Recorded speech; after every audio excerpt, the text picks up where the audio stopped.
Welcome to another Money is Love interview, and today I'm interviewing Frederick Dodson, and he's an author, a speaker, a coach. You've written about 20 or 30 books, I think. 24 in English. 24, wow. Plus in other languages, yes. Yes, and you teach people everything about reality creation.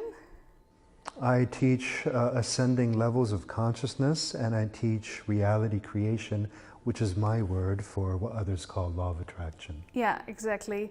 So, and today we're going to dive into the subject of money. So what does money mean to you? What is money for you? For me, it's a reflection of the value I put out into society. It's a reflection of the usefulness of my work. So I could always gauge on which level my work is. And I worked for about 10 years in the same field without earning any money for that, and took that as a reflection that my materials are not yet quite as valuable and desirable and attractive as they could be. So lack of money I always take as a cue to improve and improve and improve to a point where my materials really are that valuable and deserve that money. Yeah, so is it then an accurate statement if I say if people want to make more money, they should look at their added value? Yes. Okay, and absolutely. So they should actually admit that they may not be that valuable, something I failed to admit for a long, long time.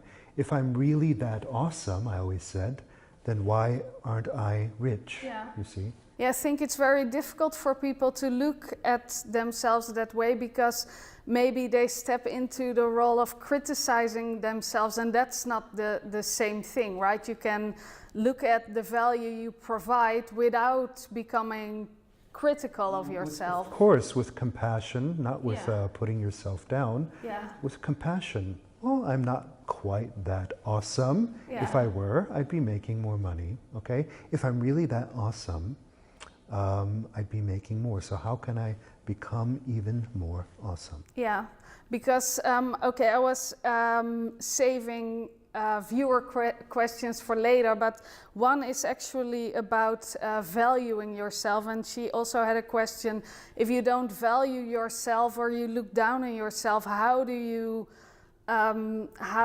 bring that value up? So what are some practical things people can do to add value, or some mindset shifts? Well, there's three things. One of them is building different skills, learning different skills, building yourself, building your skill, because every skill you learn trains your responsibility, your ability to focus, your ability to organize, your creativity, all kinds of stuff. Any skill, be it if you learn to play the piano or you learn to play soccer. So skill building is one thing to increase your self-confidence and your self-value. Another thing is, of course, your self-image. Your mental self-image determines so much of what you experience, who you think you are. You see, all I did was, in my imagination, define myself as who I wanted to be. I'm an author, I am a coach, I'm this and this way, and I kept that, I held that in mind for years, and that's what I became. Yeah. That's the second thing. And the third thing is to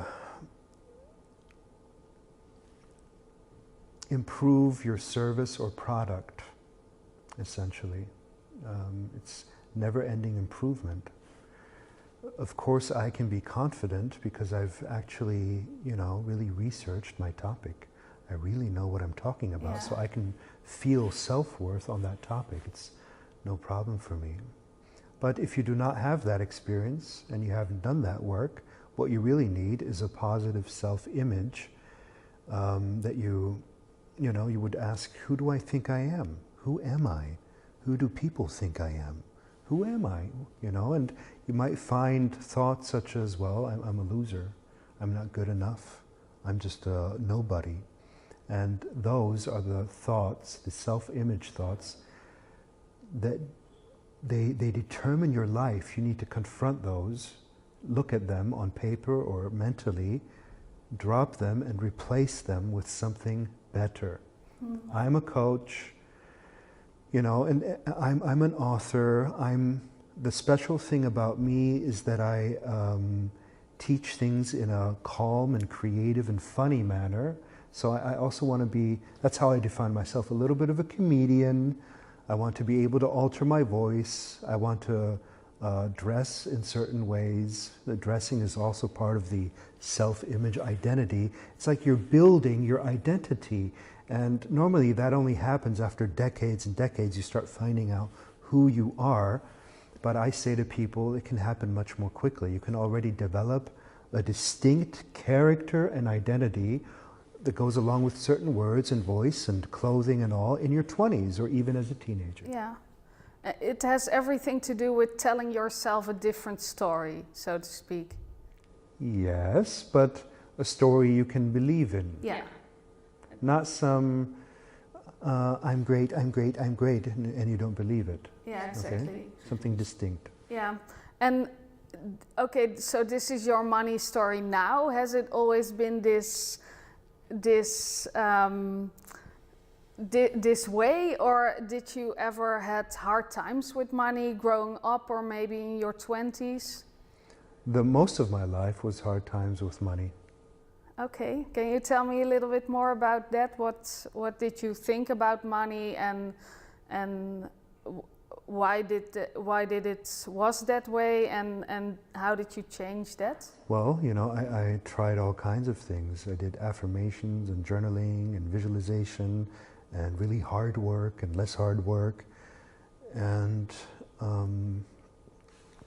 that worked to some extent. But the first breakthrough was probably when I refused and I stopped doing jobs I do not like. That was the very first breakthrough. And then my finances slumped. Okay, Yeah. it's a leap of faith and courage, but I just refused. I had had enough. I'm not going to be a slave anymore. And that is a message of self-value. And what eventually happens is that you make more than in your slave employment job. Okay, so that was the first breakthrough. The second breakthrough was that I actually started paying my taxes, becoming honest, and no longer hiding out of fear. I'm going to lose money if I pay my... It's all fear-based, you know. Yeah. Being okay with giving money away and taking money. Oh, that's another big step. Okay with taking it and giving it. You know, people are shy to take money, to ask money. Raising my prices because I value my time. You know, also self-value, just raising my prices. And another breakthrough was realizing that if I'm really that good, then people will be attracted to what I teach and my materials. So knowing that I have to improve myself and change, I have to change, okay? That was the final breakthrough. Nothing is going to change unless I do. Yeah, that's amazing. Yeah, and if you talk about taking money from other people, I know talking about taking money from people can bring up a lot of resistance in people, and I know money in general can bring up a lot of resistance in people. What do you think about that? Why is there so much resistance about money, and what can we do to change that? Yeah, I think people have been brainwashed to believe that society is run like a mafia clan, you know, where you only get money at the expense of other people. Yeah. That's how I describe it, and people believe that. My riches are at the expense of someone else because that's how reality works among thugs and criminals. But that's not really how reality works for most of us, because most of us are not involved in organized crime. So in reality, your riches benefit everybody around you. And when you know that, you have no more shame to get as rich as possible because you know that your riches benefit your employees. Your employees can then feed their families. It benefits so many people. My work benefits people. All this money I have, I put into my projects, benefits thousands. So the richer you get, the more you can benefit, unless you're in organized crime. So I think it's good to reach a state without shame in either giving or taking, I think that's a valuable goal. The goal of having no shame whatsoever to ask for it. And do you ever think there will be no more money on this earth because we just don't need it, because we're all following flow and passion and taking just enough? Yeah, I guess in a sense, someday. You won't need it anymore as a symbol, you know. It's just a symbol. Money isn't all that important. It's a symbol of, as you said the other day, you know, it's just a hassle to pay with the table. Yeah. Yeah, exactly. Yeah, I remember that. Yeah. Okay, if we talk about money and consciousness, sometimes I hear people speak about taking some kind of a vow of poverty before they come to Earth. Do you believe in that? Do you believe there are people who meant to live in lack, or is it just always this, well, maybe a choice to take a different route? Well, this enlightenment idea, some see money as a distraction. So the idea is, can I be with absolutely nothing? And can I still be? Can I live just from energy itself, from the abundance of the universe? That's the idea behind that. Can I let go of all desire, you know? However, it's not necessary. In my experience, it's easier to let go of desire once your desires have all come true. So truly, once you're full, it's easier to look at spiritual things, because my bank account is full, everybody's taken care of, everything is well. So I got all this time all of a sudden to take care of spiritual or enlightenment questions. So that's another path. That's the path I recommend, because if we're honest, money is also energy. Everything's energy. Yeah. Okay, so I don't have to say, okay, that is not spiritual and this is spiritual. I don't think it's all that helpful to label money as non-spiritual. Money is in fact spiritual. It is energy. It circulates. It flows. And in fact, animals cannot do business. Okay? Mm-hmm. Why can't animals do business? Because it requires a higher mind to do business. It requires a higher consciousness to do business. That's why I believe business is spiritual. Business is an opportunity to exchange energy. Business is one of the reasons there's peace between, let's say, America and China. Nobody can create this peace except for these business people. They don't want to have war because they're in business together. They can't afford it, you know? So there's a lot of benefits of business, and I wouldn't separate spirit and business as they did in the past, but I do understand why they separated it. Yeah, okay. And one of the big lessons you taught me is that there's no correlation between how much hours I work and how much money I make, or how much I sell my products for and how much money you make. Can you say something about that? Yeah, well, the assumption is if I work this amount of time, I'll get this amount of money. But it's more the love put into the product than the amount of time worked. That's why the future of employment is to just give employees a goal without giving them a time frame or when they should work. I want this goal done by August. I want this done by December. And they can themselves choose in which time they do that. And what you'll then see is that some people do it more rapidly, some people do it at night, some people do it then. If you don't constrain their time, it has nothing to do with time really. I could, you know, with a little bit of knowledge, I could just, with one click of a button, let's say one newsletter sent out, I could make $100,000. And that shows you it has nothing to do with time. How long does it take to do that click? Because I was smart and I built passive income, it just takes one click. That took 1 second. So it took 1 second to make $100,000. Yeah. Well, a critical person would say, I can't just sit on the couch, do nothing, and money just comes flowing in. What is your answer to that? I do it. And there was a time I didn't. I've been smart enough to focus on building a structure that allows for that. Yeah, but you did have to put time and energy into that. Yes, but I put it into the right thing, you see. I put it into structures of, I put the effort into making it effortless, as I always say. Yeah. I invested my effort, my work, into the right things. Eventually, and there was a time I was so clueless about all of this, you know, and I was just like that person, how can I just sit around and make money? Not possible. It is possible with a little bit of consciousness and intelligence. Yeah. I'm doing this seminar at the moment with you. Have you seen me work a single second yet? You're so relaxed and calm and just having fun and basically also letting us do all the work, and you're just guiding the process. Yeah, I haven't worked a second. Yeah. Yet I'm making money. Yeah. Okay, I'm just enjoying myself with people and having them do the work, and it's a snap. Yeah, you're just being there and let it happen. Yeah.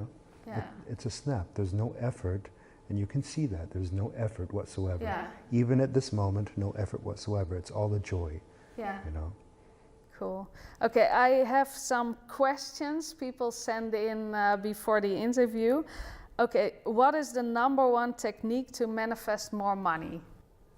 The question comes from a place of not having money and needing to manifest it. Yeah. Now, if you reverse that and pretend you are the person who attracts money, I would say become the person that attracts money and doesn't even ask such questions anymore. What kind of person would I have to be to attract that? So that question is completely irrelevant. How would I feel if I were a millionaire? What would I be involved in, interested in? And perhaps also ask why people, where does money come from? It comes from other people. Why should people give me money? Why should people give me money? Why? That's a question you can keep asking. That's such a wonderful affirmation. Why should they give me all their money? Why are people throwing their money after me? Why do they want to give me their money? And you keep doing that, there will come a time you have so much money you won't know what to do with it.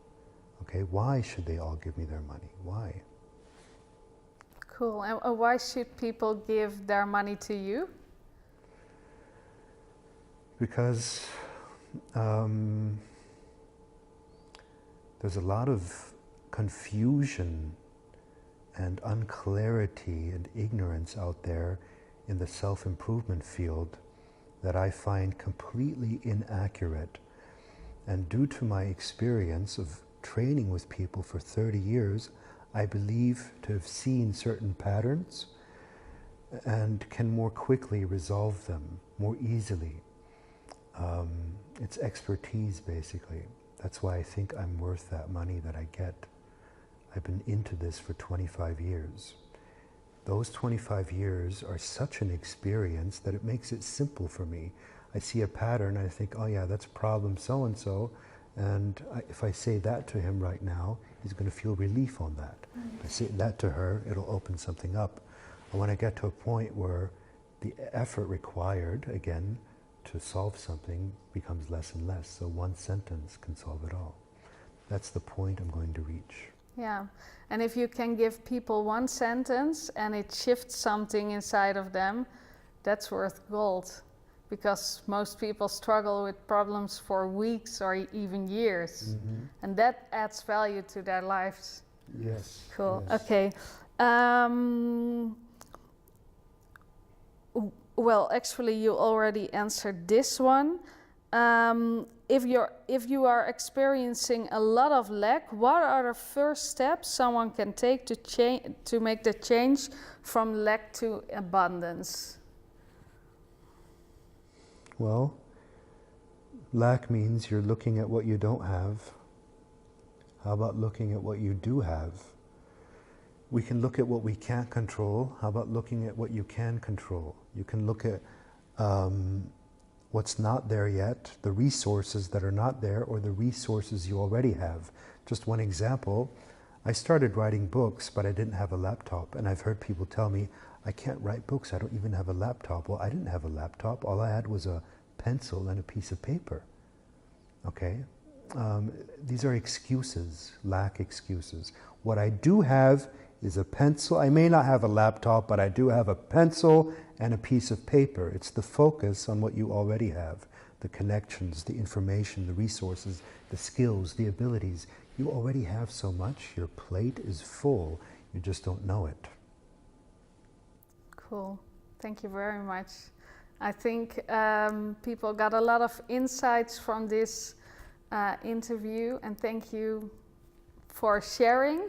And if people want to learn more about you, they can go to realitycreation.org. realitycreation.org, full of articles, videos, all kinds of stuff. Thank you for doing this interview. It was excellently done. Just like the seminar you're organizing is so excellent. One of the best ever, by the way. Okay. Thank you. Thank you for this, and thank you for the compliment, and thank you for watching.